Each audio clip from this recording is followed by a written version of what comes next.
Le piège de l'homme moderne, le système de la récompense. S'il existe bien un mécanisme naturel et parfaitement essentiel qui peut se retourner contre nous si nous n'y prenons pas garde, c'est bien le circuit de la récompense. Il est le moteur le plus puissant de nos désirs et conditionne presque entièrement notre rapport au monde et aux autres. Cela est notamment possible grâce à la libération d'un neuromodulateur qui s'appelle la dopamine. La dopamine est libérée en continu dans notre cerveau et notre corps. Elle est nécessaire à un niveau d'envie, de motivation et de détermination. Elle est tellement importante que si l'on stoppe la production de dopamine d'un être humain ou d'un animal, il plonge instantanément dans un état de dépression profond et peut aller jusqu'à se laisser mourir de faim.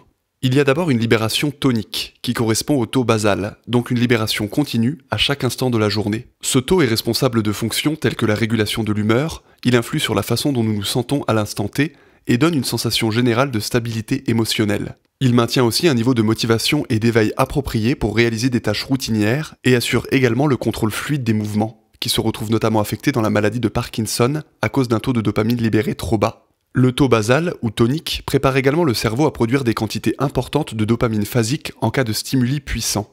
Voici donc le deuxième mode de libération de la dopamine, la libération phasique. Elle correspond à une augmentation rapide et ponctuelle qui précède un événement particulièrement stimulant et attendu ou en réponse face à un stress ou un danger. Ainsi, il existe constamment ces deux modes de libération de dopamine qui s'influencent mutuellement. La dopamine possède principalement 4 circuits neuronaux en charge de sa libération, pour réguler plusieurs fonctions vitales de l'organisme comme la motricité, la posture, etc. Concentrons-nous ici sur 2 d'entre eux qui nous intéressent tout particulièrement ici, fusionnés en un seul à travers la voie mésocortico-limbique, originaire de l'aire tegmentale ventrale, et qui projette vers des structures du striatum comme le noyau accumbens et l'amygdale, l'hippocampe et surtout le cortex préfrontal. C'est d'une importance capitale comme nous le verrons par la suite. Cette voie est responsable du désir, de la motivation et de la récompense. C'est le fameux circuit de la récompense responsable de notre propension aux addictions en tout genre. La dopamine possède plusieurs moyens d'action. Elle peut passer d'un neurone à l'autre via les synapses pour contrôler des tâches précises ou apporter une récompense locale, mais également être libérée de façon globale lors d'états de motivation ou de vigilance importants. Lorsqu'on utilise une drogue ou un supplément qui augmente le taux de dopamine, on influence aussi bien la libération locale que globale, ce qui provoque un dérèglement de la capacité à libérer de la dopamine pendant de longues périodes de temps. La dopamine est effectivement épuisable, et si l'on est surstimulé, la resynthèse de nouveaux stocks de dopamine peut prendre des jours, voire des semaines, ce qui va durablement affecter l'humeur et la motivation. La sensation de plaisir ressentie à un instant T se mesure par la différence qu'il y a entre le taux basal et le pic de dopamine. Dans le cas d'une drogue, les deux augmentent ensemble, donc le plaisir aussi, mais pas de façon optimale. Le plaisir subjectif d'une activité est directement lié au plaisir de l'activité précédente. Par exemple, voir un ami que l'on n'a pas vu de longue date est excitant, mais le sera moins si l'on a pratiqué une activité ayant produit une grande libération de dopamine juste avant. C'est pour cela que pratiquer sans cesse quelque chose que l'on adore finit immanquablement par devenir moins stimulant et intéressant par la suite et augmenter le seuil de dopamine nécessaire à la sensation de plaisir. De la même manière, multiplier les activités dopaminergiques, comme faire du sport avec de la musique, son téléphone et une boisson énergisante, entament sérieusement les stocks de dopamine du corps et réduisent la sensation de plaisir procurée par l'activité principale seule. Beaucoup de personnes aujourd'hui ne peuvent plus dissocier certains plaisirs d'une activité principale au risque de ne pas prendre de plaisir du tout. Citons par exemple l'usage du téléphone au volant, le fait de manger pendant qu'on regarde la télé, fumer pendant qu'on boit son café, etc. Une expérience a été menée avec des enfants qui aimaient dessiner pour mesurer leur taux de motivation selon qu'ils recevaient une récompense pour un comportement ou non. On leur a demandé de dessiner quelque chose. Ensuite, on leur a donné une récompense pour leur dessin.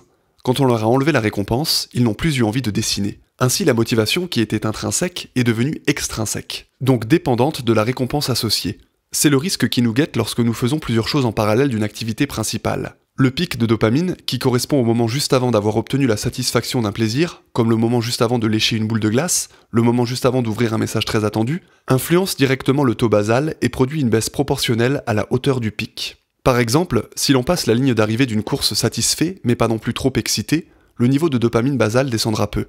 Mais si l'on est extatique, il y aura une forte baisse de taux basal associé et donc un impact sur l'humeur et la motivation dans les heures qui suivront. La dopamine est également responsable d'un phénomène qui se nomme la dévaluation temporelle, qui est un phénomène selon lequel une récompense future est perçue comme moins attrayante qu'une récompense immédiate, même si la récompense est plus importante. Voilà donc ce qui nous pousse à toujours céder à des pulsions instantanées, comme la malbouffe, la cigarette ou le fait d'utiliser son téléphone portable pour passer le temps. La perspective d'une version de nous dans le futur, en bonne santé avec un esprit sain, nous est moins importante que la satisfaction immédiate de nos désirs. Le taux basal de dopamine d'une personne a des origines génétiques, avec des personnes naturellement excitées et impulsives, qui ont un taux élevé de dopamine, et d'autres plus réservées avec un taux plus faible.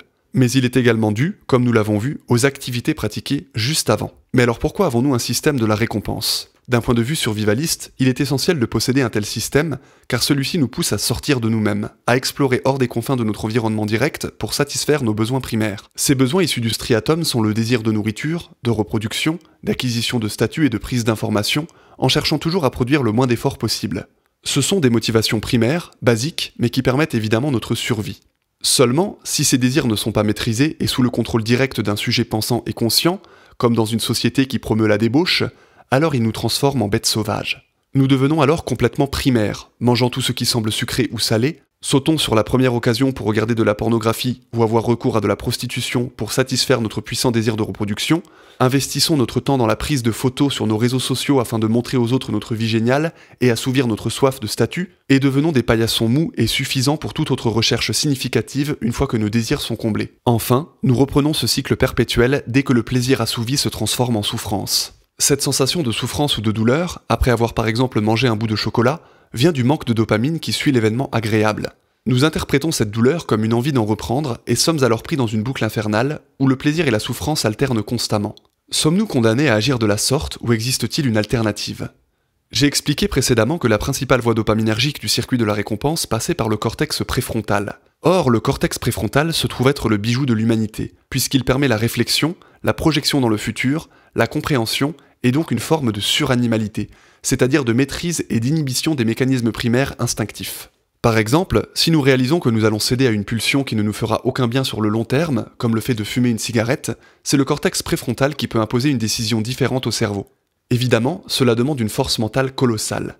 Il existe également un impact de facteurs génétiques, d'éducation, d'environnement, etc. sur notre capacité à maîtriser notre système de la récompense. Effectivement, la période de l'enfance est critique pour apprendre à maîtriser son striatum et son circuit de la récompense. Plus l'enfant a appris à refuser la récompense immédiate pour une vision à plus long terme, et plus ce comportement a été intégré dans son schéma cérébral. Le réel avantage de cette propriété extraordinaire est la capacité du système de la récompense à se réorganiser selon de nouveaux critères et de valoriser différemment les actes du quotidien.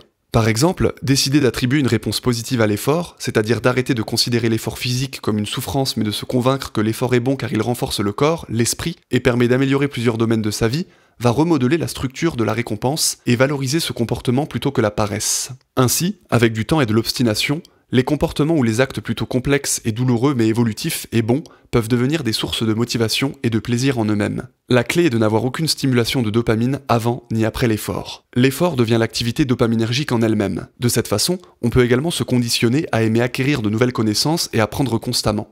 Les circuits dopaminergiques sont également directement stimulés par l'ocytocine et les relations sociales. Il est donc important de soigner ces relations sociales et de faire l'effort de parler et débattre régulièrement. Pour réussir à remettre de l'ordre dans son circuit dopaminergique et retrouver de la motivation pour faire des choses, il faut commencer par des actions toutes simples. Ranger une tasse de café après s'en être servi est l'exemple d'une activité qui ferme une boucle et permet de faire un pas en avant. La répétition de petites routines, principalement après le réveil, est excellent pour conditionner le cerveau avec des actions concrètes qu'il interprète comme des petites victoires qui le nourrissent et lui donnent envie d'aller plus loin. Chaque acte constructif, aussi insignifiant qu'il puisse paraître, est un véritable remède face à l'apathie.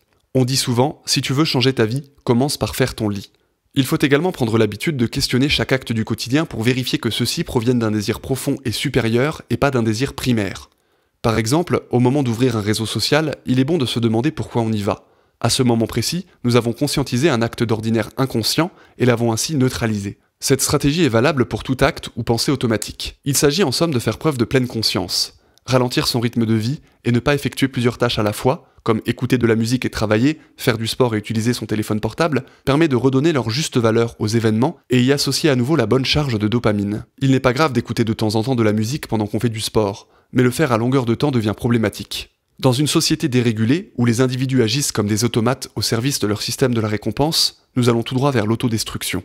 Seule une prise de conscience profonde permet de réaliser l'ampleur de son hypnose et de se réveiller. La méditation est un outil extrêmement utile pour affiner notre vision à long terme et sortir de l'instantanéité de notre système de récompense. En pratiquant la méditation en pleine conscience, nous sommes capables de court-circuiter le système de la récompense directe et penser à bien plus long terme. C'est ainsi que l'on peut réécrire complètement sa destinée et changer sa façon d'être au quotidien en visualisant une version de nous-mêmes bien plus supérieure et évoluée. Avec un taux de dopamine stable et fonctionnel, l'individu retrouve sa clarté d'esprit et son intellect. Il ne s'agit pas de nier ni d'empêcher le circuit de la récompense d'avoir des désirs. Il s'agit plutôt de les transcender avec la force de la volonté et de reprogrammer les réponses automatiques du cerveau pour reprendre le contrôle. Tous les actes primaires peuvent être réalisés en pleine conscience et prennent ainsi un sens presque spirituel qui élève l'individu au lieu de le miner. La maîtrise de son système de la récompense est une épreuve extrêmement exigeante qui demande une volonté et une discipline à toute épreuve.